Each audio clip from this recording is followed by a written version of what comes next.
प्रिय विद्यार्थियों, सादर नमस्कार। आज मुझे बेहद खुशी हो रही है कि हमारे धौलपुर जिले से भी यूपीएससी का जो परिणाम आया है उसमें अभी मुझे केवल एक जानकारी प्राप्त हुई है। हो सकता है अभी और भी हमारे लिए खुशी की बात हो और भी सिलेक्शन हुए हों।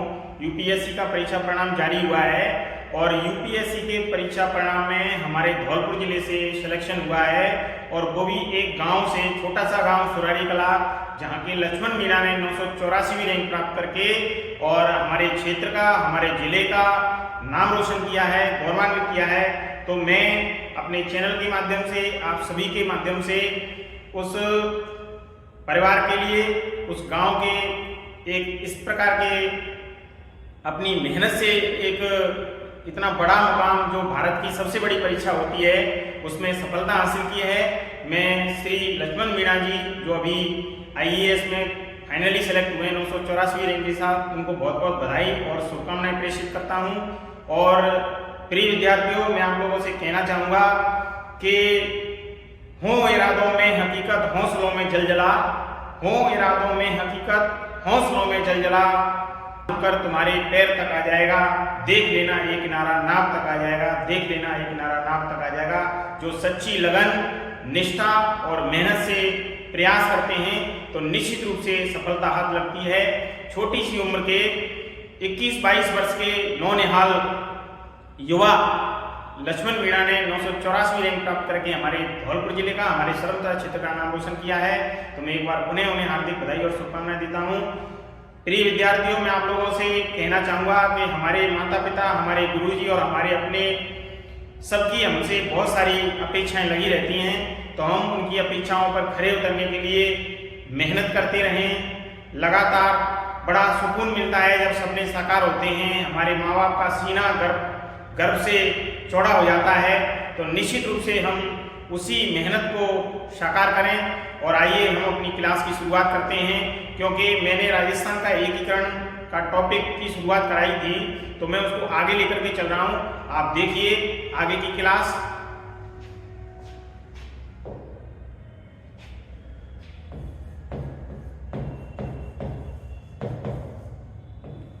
राजस्थान का एकीकरण।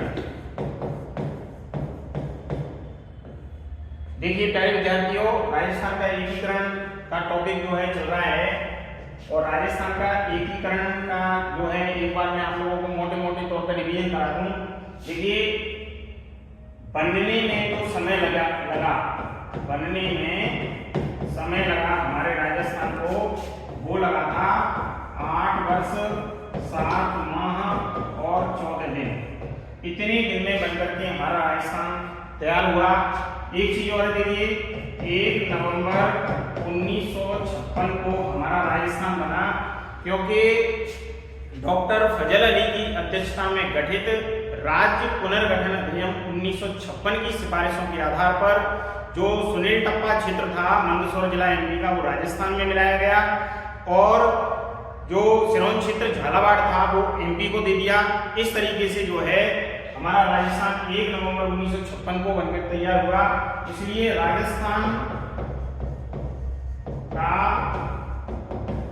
स्थापना दिवस जो है हम लोग कहते हैं 1 नवंबर के दिन को कहते हैं और 30 मार्च के दिन जो है राजस्थान दिवस मनाया जाता है। राजस्थान दिवस का जो आयोजन होता है वो होता है 30 मार्च के दिन। हमारे राजस्थान में सबसे पहले जो बना था वो बना था मत्स्य संघ। मत्स्य संघ में 4 जो है रियासतें शामिल थी, अलवर, भरतपुर, करौली और धौलपुर। जो राजप्रमुख थे वो धौलपुर के महाराज उदयवान सिंह थे और इस यहाँ जो प्रधानमंत्री पद होता था वो थे श्री शोभाराम कुमावत। तो हम लोग राजस्थान की जो एकीकरण है, राजस्थान का जो एकीकरण है उसमें हम लोग एक एक चीज को बारीकी से समझेंगे। जो चरण थे टोटल, जिन चरणों में राजस्थान बना उन चरणों की संख्या थी टोटल 7 चरणों में हमारा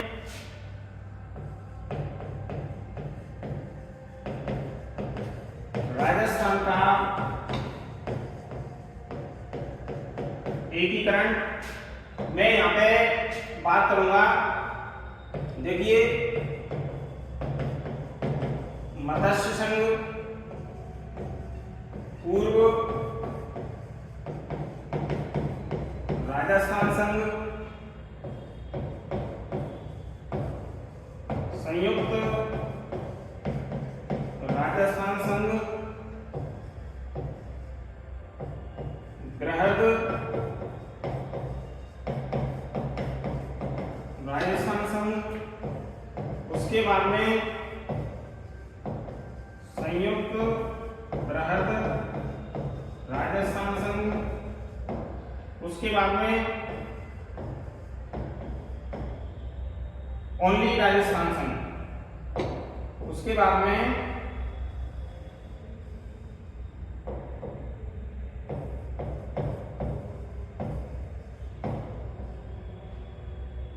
राजस्थान संघ, और उसके बाद बना था वर्तमान राजस्थान, वर्तमान राजस्थान। तो प्यारे विद्यार्थियों, पहला, दूसरा, तीसरा, चौथा, पांचवा, छठवां और सातवां, इस तरीके से ये जो टोटल चरण थे वो 7 चरण थे। पहले चरण की अगर मैं बात करूं तो पहले चरण में देखिए मत्स्य संघ था, उसमें ABCD यानी अलवर, भरतपुर, करौली और धौलपुर, ये थे। पूर्व राजस्थान संघ में जो थे बांसवाड़ा, बूंदी, झालावाड़, डूंगरपुर, किशनगढ़,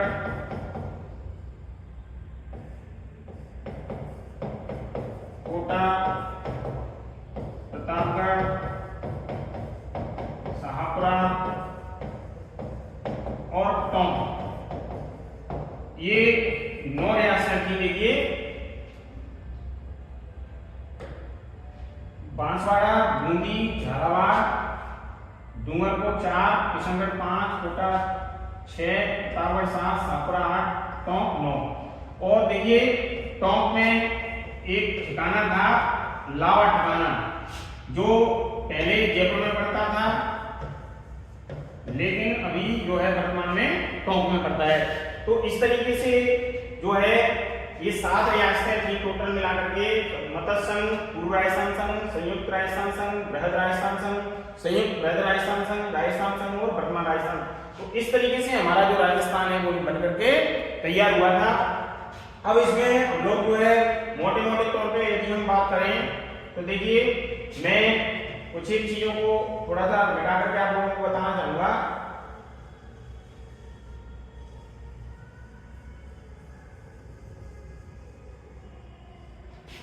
देखिए यहां पे मैंने आप लोगों के लिए डेट भी बताई थी। डेट किस तरीके से याद रखनी है आप लोगों को कि हम लोगों को जो है 1948 3 बार लिखना है, 2 बार 1949 लिखना है, 1 बार 1950 लिखना है और 1 बार 1956 लिखना है। मैंने आप लोगों को बताया था कि शुरुआत जो है वो मार्च से हुई और मार्च के बीच में जो है हमें अप्रैल फंसाना है। ये मई और ये जनवरी और ये नवंबर। तो देखिए यहाँ पे हम लोगों को इस चीज को याद रखना है कि 18 मार्च को शुरुआत हुई और कहता हूं कि राजस्थान के अंदर जो प्रधानमंत्री का पद था और जो उद्घाटनकर्ता थे, उद्घाटनकर्ता ये जो थे, तो इनको हम लोग किस तरीके से याद रखें, प्रधानमंत्री को किस तरीके से याद रखें, उद्घाटनकर्ता को। तो देखिए यहाँ पे जो चरण हैं, चरण में पहले बता चुका हूँ, प्रथम चरण, द्वितीय चरण, तृतीय चरण, चतुर्थ चरण, पंचम चरण, छठवां चरण और सातवां चरण। तो देखिए प्रधानमंत्री और उद्घाटनकर्ता, तो उद्घाटनकर्ता जो थे ये तो थे कुमावत, अशावा, वर्मा, शास्त्री, और शास्त्री यहाँ पे रहे थे, शास्त्री ही यहाँ पे रहे थे, ये खाली रहा था। उद्घाटनकर्ता गॉडगिल,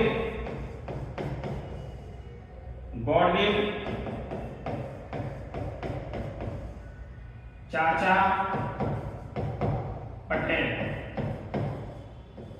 अब इसके भी पटेल रहे थे, ये खाली रहा था। सातवां चरण जो है दोनों में प्रधानमंत्री पद इसमें भी नहीं था, सातवें चरण में उद्घाटनकर्ता भी कोई नहीं था। इस चीज का हम लोग ध्यान रखेंगे। और देखिए यहाँ पे हम लोग इस चीज को समझने की कोशिश करते हैं कि कुमावत जो थे उनका पूरा नाम था शोभाराम कुमावत, श्री शोभाराम कुमावत, ये पूरा नाम था। तो यहाँ पे प्रथम चरण में जो था मत्स्य था, तो उस समय प्रधानमंत्री थे श्री शोभाराम कुमावत। श्री गोकुललाल असावा, श्री गोकुललाल असावा, ये पूर्व राजस्थान संघ में थे। तीसरा है श्री माणिक्यलाल वर्मा, माणिक्यलाल वर्मा, तो ये थे जो है संयुक्त राजस्थान संघ में। बृहद राजस्थान संघ जो बना था उसमें थे हीरालाल शास्त्री जी, और यही पांचवें चरण में रहे, यही छठवें चरण में रहे। सातवां चरण जो था वो खाली रहा। इसी प्रकार से एनवी गॉडगिल, ये भी एनवी गॉडगिल, और चाचा का मतलब है पंडित जवाहरलाल नेहरू, इन्होंने इसका जो है उद्घाटन किया था। यहाँ पे सरदार वल्लभ भाई पटेल ने किया था, सरदार वल्लभ भाई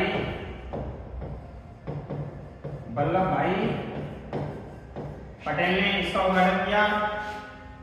पांचवें चरण का भी इन्होंने किया, छठवें चरण का इन्होंने किया, सातवां चरण जो है खाली रहा। तो कभी कभी इनमें से भी जो है क्वेश्चन पूछे जाते रहते हैं, तो उनका भी आप लोग ध्यान रखेंगे कि किस तरीके से जो है हमें इसको याद रखना है। क्योंकि देखिए इसमें मत्स्य संघ, उसके बाद में पूर्व राजस्थान संघ, उसके बाद संयुक्त राजस्थान संघ, बृहद राजस्थान संघ, संयुक्त बृहद राजस्थान संघ, राजस्थान संघ और वर्तमान राजस्थान, इस तरीके से 7 चरणों में हमारे राजस्थान के बनने की जो प्रक्रिया है वो पूर्ण हुई थी।